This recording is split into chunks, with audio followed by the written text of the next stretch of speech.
우리 오늘 제목은 두 마음이 아닌 한 마음으로 또 양다리를 넘어 하나님께로라는 제목을 말씀드립니다. 그래서 오늘 고린도전서 10장 10절 말씀인데 우선 조금 이따 말씀을 전하면서 같이 읽도록 하겠습니다. 우리가 우리의 삶 속에서 하나님의 은혜와 역사를 얼마나 많이 경험합니까? 그런데 때를 따라서 두 마음 사이에서 서 있는 내 자신을 발견할 때도 있지 않습니까? 그래서 오늘 본문을 통해서 이스라엘 백성들이 광야에서 겪었던 그 여정을 통해서 우리 신앙 여정 속에서도 비추어서 돌아보는 그런 시간을 갖도록 하겠습니다. 이스라엘 백성들이 400년 동안 애굽에서 종살이를 했습니다. 얼마나 지겨웠겠습니까? 대대를 이어서 400년 동안. 우리나라는 몇 년 동안 했죠? 36년 동안 했는데도 언어가 거의 바뀌고 학문이 바뀌고 일본어화되는 그런 과정을 우리가 겪었고 얼마나 해방을 흠모했습니까? 그래서 해방을 드디어 맞았는데 이스라엘 백성들은 400년 동안 430년이죠. 그동안 애굽에서 종살이를 했습니다. 그래서 드디어 하나님의 은혜로 애굽에서 벗어나서 이제 가나안을 향해서 목적지를 하나님이 예비한 가나안을 향해서 여정을 걷기 시작합니다. 근데 사실 애굽에서 가나안까지는 장정들 도보로 며칠 걸리느냐면 11일밖에 안 걸려요. 뭐 보름도 안 걸리는 거죠. 엄청 가까운 거리잖아 어떻게 보면은. 그런데 몇 년 걸렸죠? 그렇죠. 40년 걸렸어요. 40년.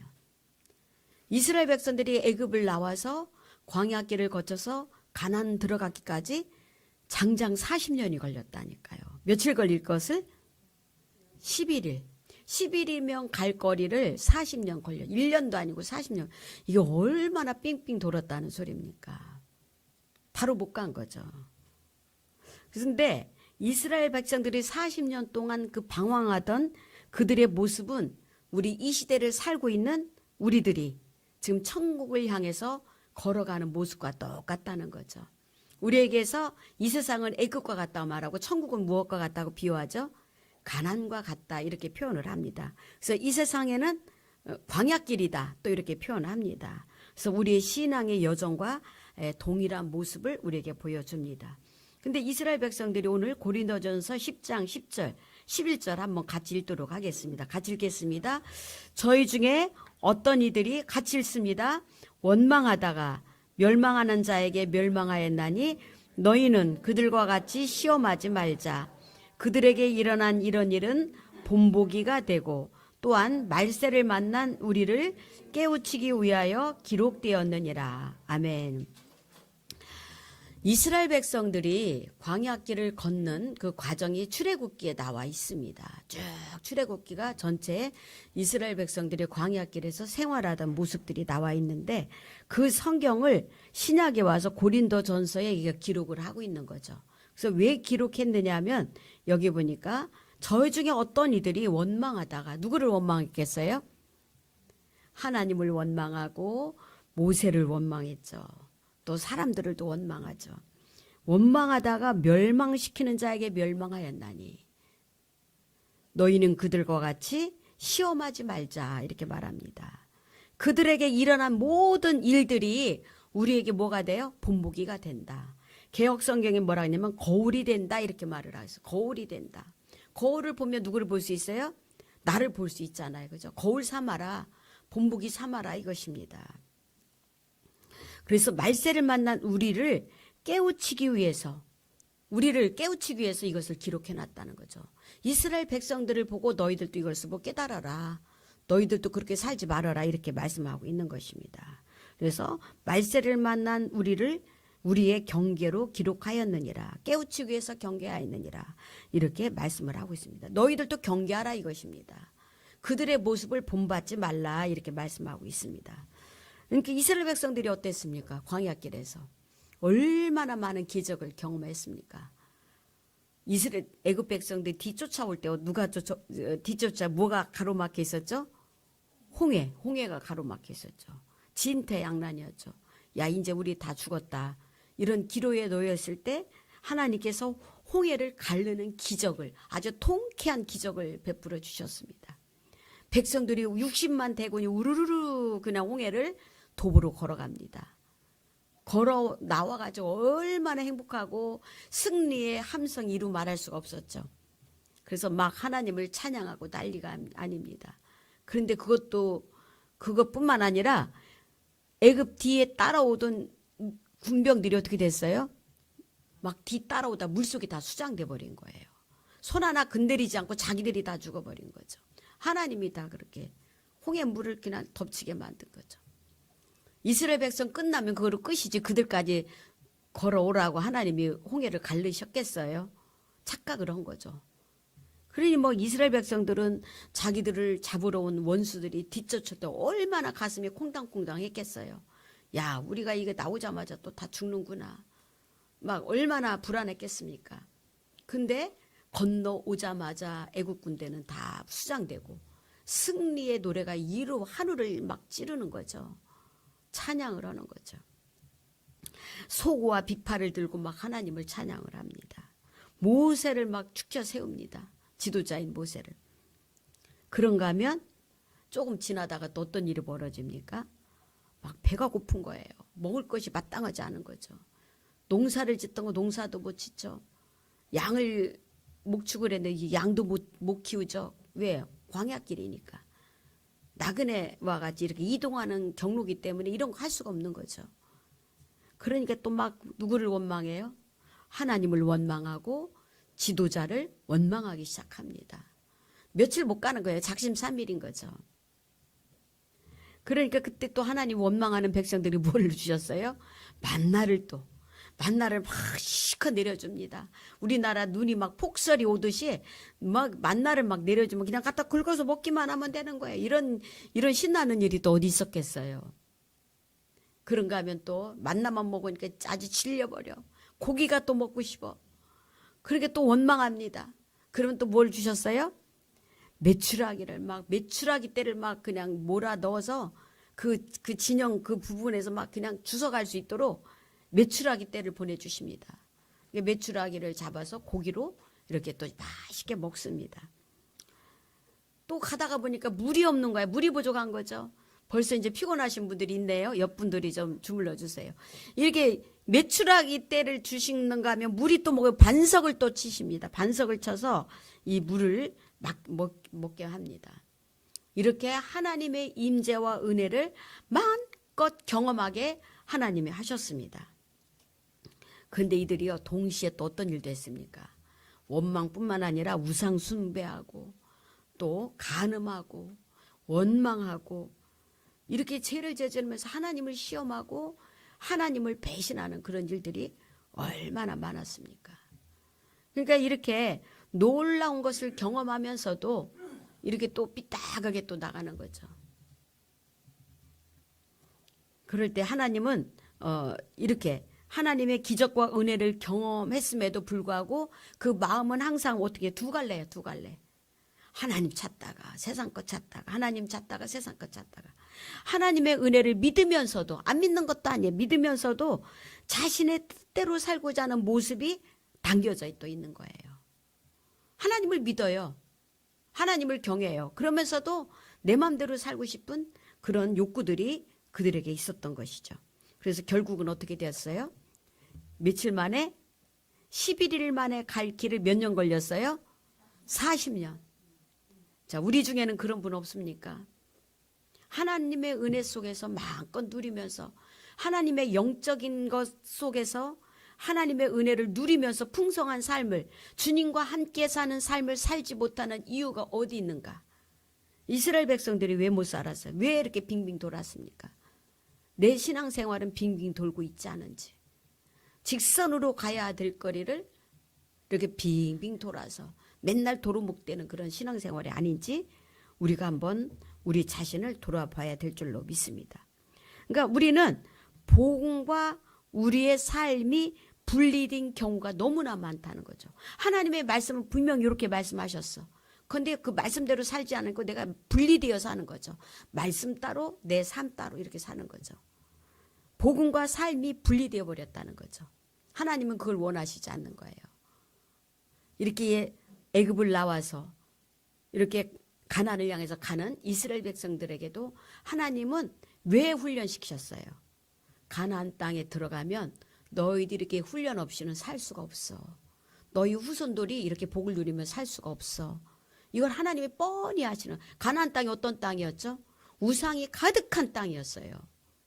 7족속이 막 우글거리는 키가 장대한 그런 땅이었습니다. 근데 그 땅에 들어갔을 때 이스라엘 백성들이 지레 겁먹고 다 겁을 먹고 다 좌절하고 거기 들어가지 못할 것을 하나님이 아신 거죠. 그러니까 이게 광야에서 훈련을 시키신 거죠. 이렇게 해가지고 못 들어간다 너. 훈련을 시키신 거예요. 그래서 그게 몇 년? 40년이 걸린 거죠. 우리가 신앙생활을 하면서도 마찬가지입니다. 우리가 얼마나 수많은 은혜를 경험했습니까? 치유의 역사도 경험했고 은사도 경험하고 하나님께서 우리가 기도하면 들어주시는 그런 응답받는 그런 경험도 각자 다 하셨을 것입니다. 그리고 때론 우리 앞길이 깜깜하게 아주 꽉 막혀가지고 도저히 헤어나갈 수 없는 진퇴양난의 그런 기로에 섰을 때 하나님께서 우리의 길을 열어주시는 그런 경험도 많이 하셨을 것입니다. 이렇게 하나님의 은혜를 경험하면서도 때를 따라서 우리의 환경이 조금만 내 원하는 대로 안 될 때는 어떻습니까? 원망하고 하나님을 원망하고 사람을 원망하고 또 탐심을 버리지 못하고 또 미움도 갖고 그러면서도 신앙생활에 이 정도야 뭐 괜찮지 당연하지 이렇게 합리화시키며 위로하지는 않았는지 겉으로는 우리가 믿음을 고백하지만 마음속에는 여전히 내 유익만 추구하고 있지는 않은지 우리의 자신을 한번 돌아보는 시간이 되었으면 좋겠습니다. 이러한 모습은요 하나님께서 원하는 모습이 아니라는 것입니다. 하나님이 원하는 신앙이 아니라는 것입니다. 성경이 분명히 말씀하십니다. 두 마음을 가질 수가 없다. 두 주인을 섬길 수가 없다. 하나님을 사랑하면서 형제를 미워하는 것은 안 된다. 그건 어둠이다. 이렇게 또 말씀하시는 거죠. 성경이 많은 곳에 이렇게 말씀하고 있습니다. 그런데 우리는 어떻습니까? 나는 이제 이미 구원받았어. 하늘나라 가는 티켓을 이미 땄어. 그러면서 내 스스로가 나는 빛 가운데 거하고 있다. 이렇게 착각을 하는 경우들이 말하고 있습니다. 예수님은 나의 주인입니다. 라고 고백도 합니다.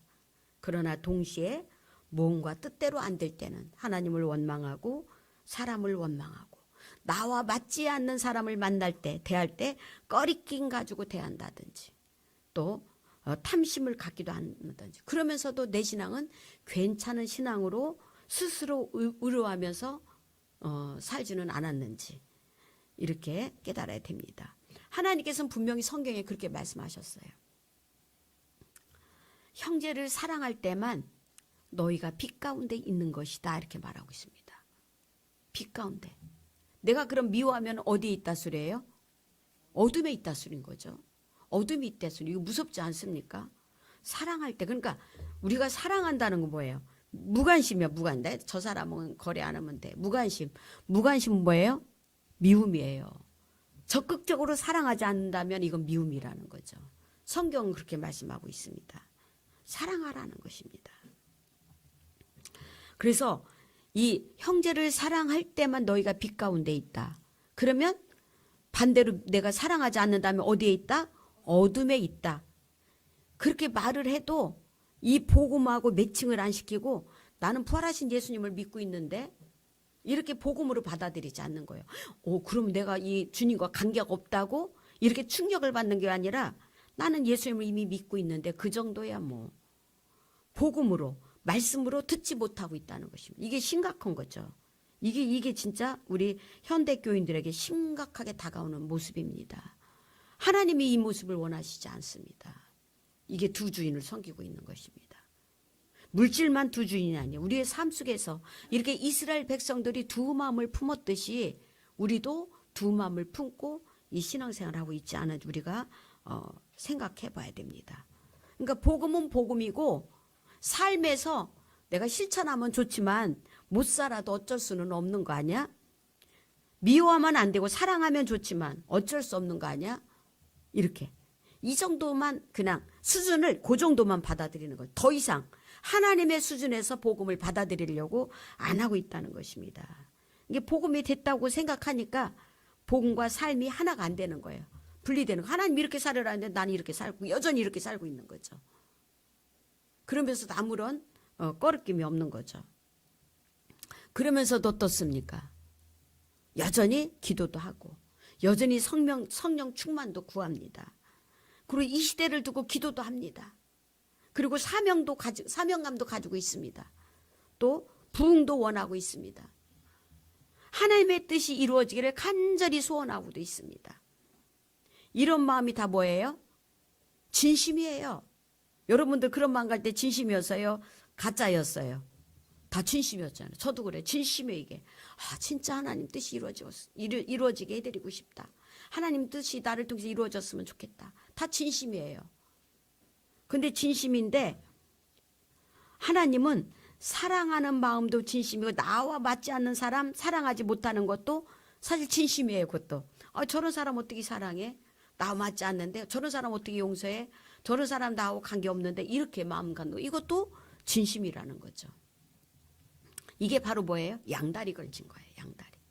양다리 걸치고서 하나님께 나아가고 있다고 착각을 하는 거죠. 하나님은 거기까지 수준이 아니라 여기까지 나와야 나와 함께 하는 것이다 하는데도 나는 그 수준에 머무르면서도 내가 하나님 앞에 나아가고 있다고 착각을 하는 것입니다. 이런 사람은 어때요? 이게 다 둘 다 진심이기 때문에 하나님은 이걸 두 마음이라고 말씀하고 있습니다. 두 마음. 그 너희들이 착각하고 있는 것이다 이렇게 말하고 있습니다. 자, 그래서 성경에도 보면 옥토에 떨어진 씨가 있고 길가에 떨어진 씨가 있었어요. 씨는 뭐 복음이에요. 복음 씨가. 그러면 옥토에 떨어진 씨는 말씀을 때 그대로 100% 아멘 그대로 순종합니다. 열매가 그대로 나타나는 거죠. 드러나는 거죠. 근데 길가에 떨어진 씨는 어때요? 못 받아들여요.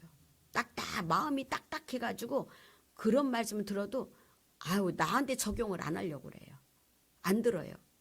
그러다 보니까 씨가 떨어졌지만 어떻게 됐죠? 말라버렸어요. 열매가 없는 거죠. 삶에서 열매가 없는 거죠. 그러다 보니까 내 삶은 여전히 곤고하고 하나님과 관계없는 그런 신앙생활을 하게 되는 거죠. 열매 없는 신앙생활. 재미가 없는 신앙생활. 우리 공목사님 찬양할 때도 재미가 없이 한다고 그런 표현을 했는데 왜 그래요? 내 영이 기쁘지가 않은 거죠.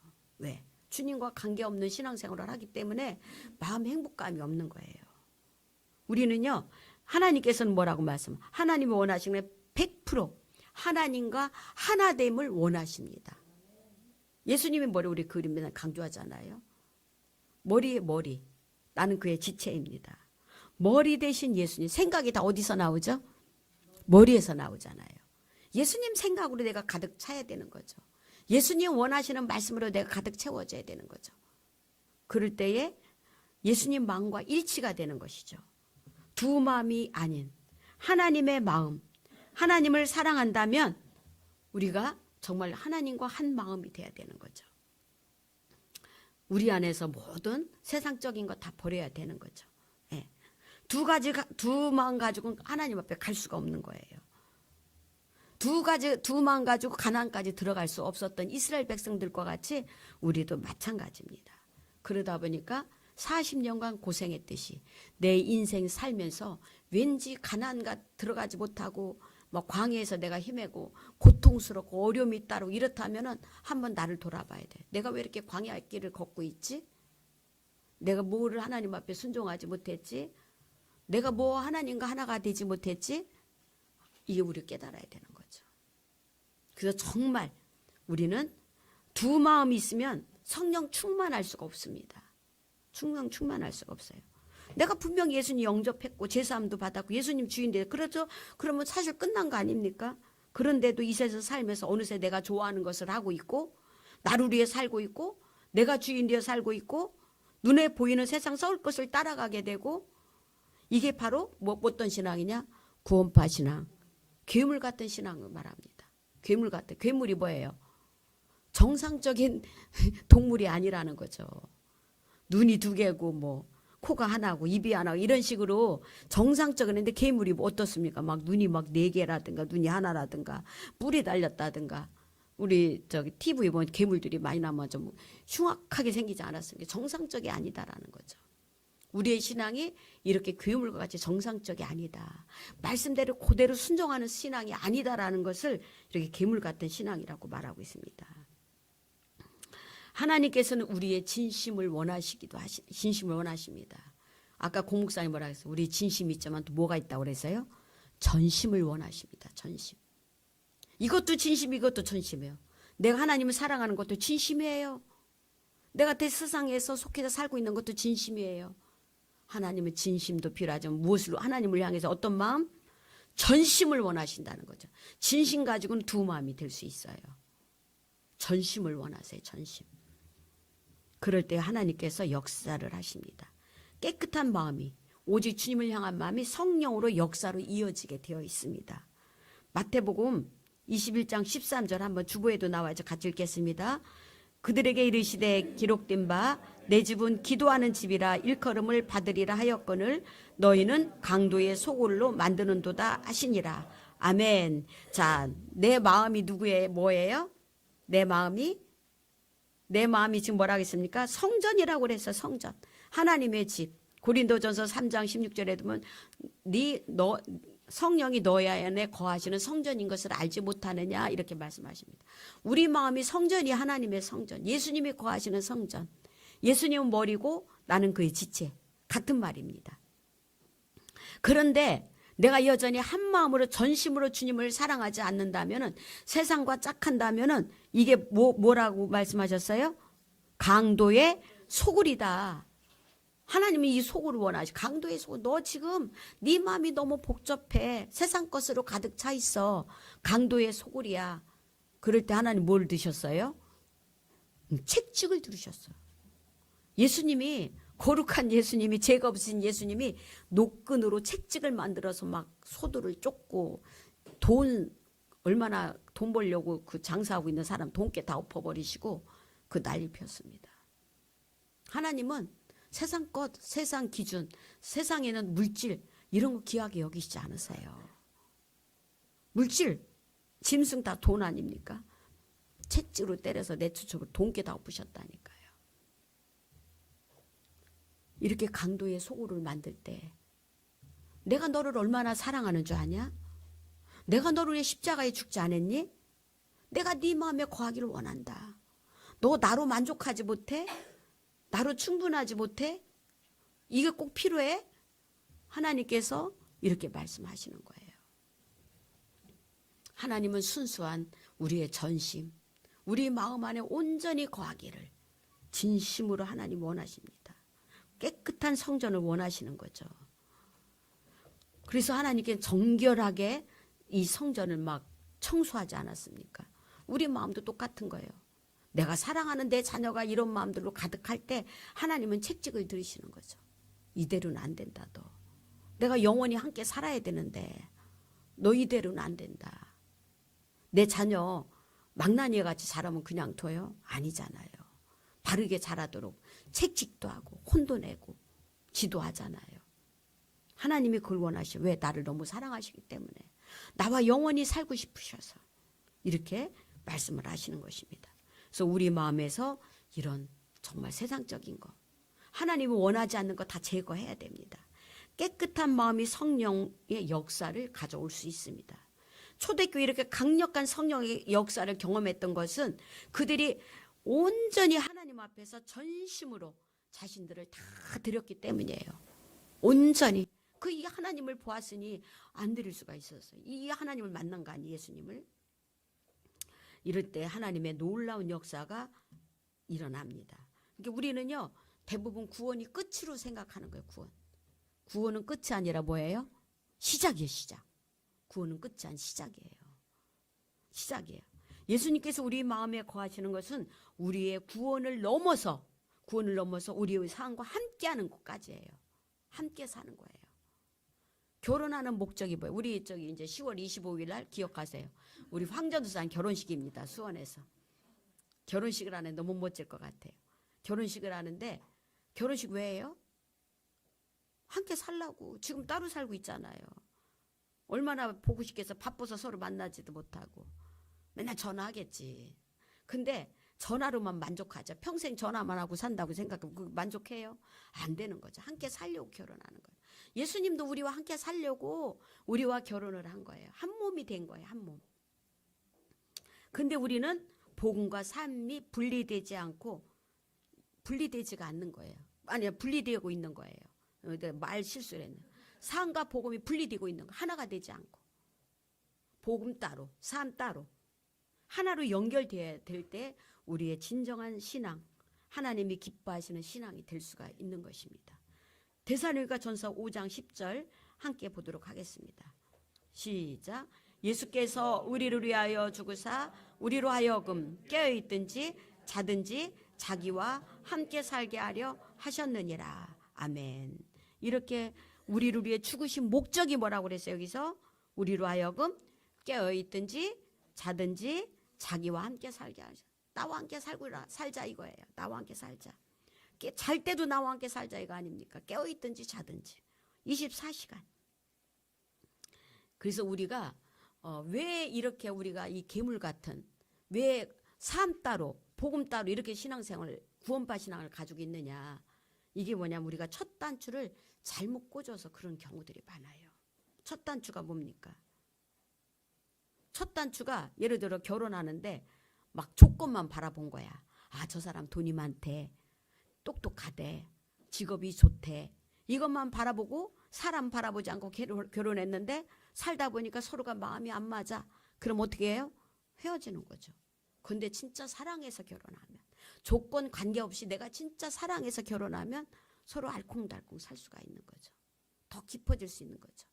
우리가 예수 믿을 때 어땠습니까? 그냥 구원받기 위해서 천국 가기 위해서 예수님을 내가 믿어. 아우 나 지옥에 저도 그랬어요 사실은. 그래가지고 구원받기 위해서 예수 믿었습니다. 근데 정말 예수님을 사랑해서 내가 믿고 있는가? 예수님이 진짜 나를 위해 십자가에 달려 돌아가신 그 사랑에 너무너무 감격하고 그 은혜가 감격스럽고 그래서 내가 그 예수님을 믿고 있는가? 이 차이가 천지 차이인 거죠. 정말 사랑해서 믿는 사람들은요. 다른 데 눈 돌릴 새가 없는 거죠. 구원이라는 조건만 바라보고 믿다 보니까 눈 돌리는 거죠. 두 마음을 품게 되는 거죠. 복음 따로 삶 따로 살게 되는 거죠.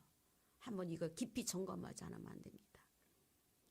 예수님은 그런 사람은 나와 관계없다고 말씀하시는 거죠. 지금은 관계없다 하게도 시끗도 안 해요. 근데 주님 앞에 딱 서는 날 관계없다고 하면 그때는 어떻게 되죠? 끝장인 거죠. 그때선 돌이킬 수가 없는 거죠. 이게 너무 심각한 거 아닙니까? 그 전에 제가 보여주지 않았으니까 현신의 권사님 영상. 그분이 평생을 헌신하며 살았어요. 많은 은사를 가지고 병자들을 얼마나 많이 고쳤나 몰라요. 하나님 앞에 갔다 뭐라 했어요? 나도 모른다. 아, 예수님 제가 서대문에서 이렇게 수많은 예수님의 이름으로 병자를 고쳤는데요. 그랬더니 네가 네 장사했지 내 일을 했냐? 그러시더라는 거죠. 얼마나 무서운 말씀입니까? 우리가 정말 우리가 첫 단추부터 내가 잘못 끼웠다는 다시 끼워야 돼요. 예수님 사랑하는 마음으로 내가 믿고 있는가? 예수님을 진짜 사랑하는 마음으로 내가 이 복음을 받아들이고 있는가? 내가 그냥 구원만 받기 위해서 천국 가기 위해서 내가 믿었다.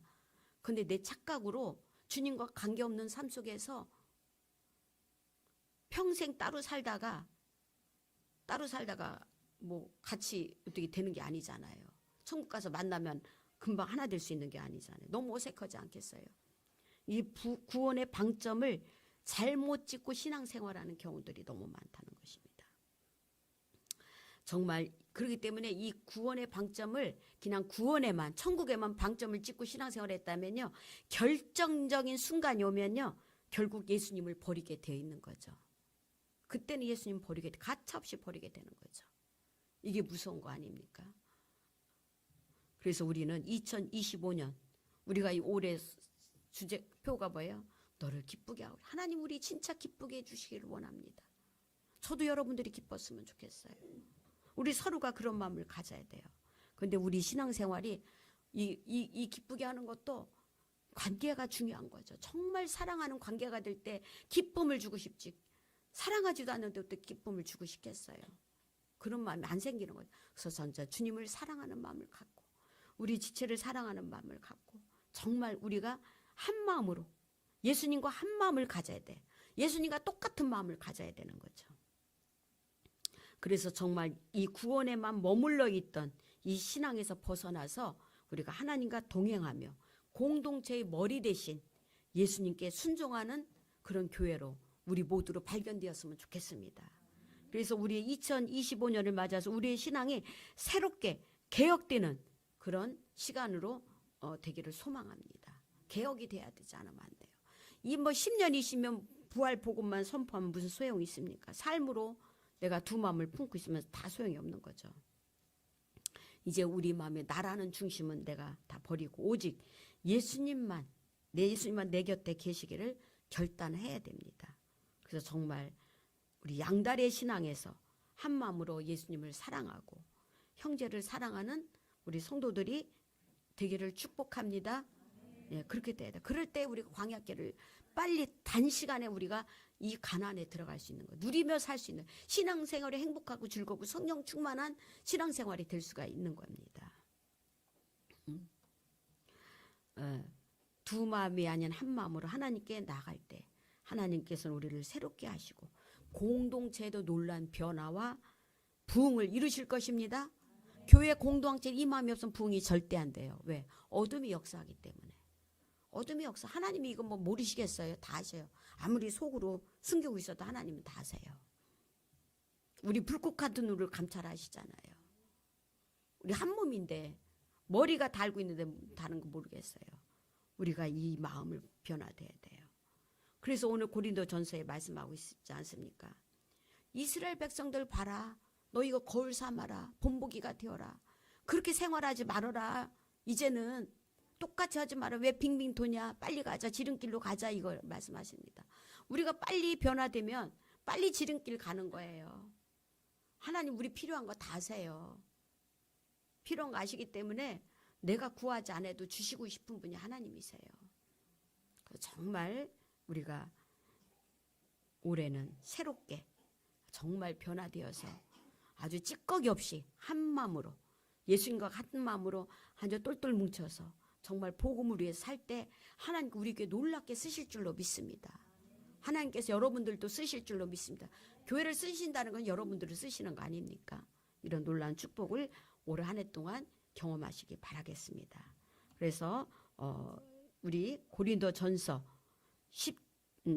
10장 10절부터 한번 같이 읽고 말씀을 마치도록 하겠습니다. 같이 읽게 시작. 그들 가운데 어떤 사람들이 원망하다가 멸망을 시키는 자에게 멸망하였나니 너희는 그들과 같이 원망하지 말라.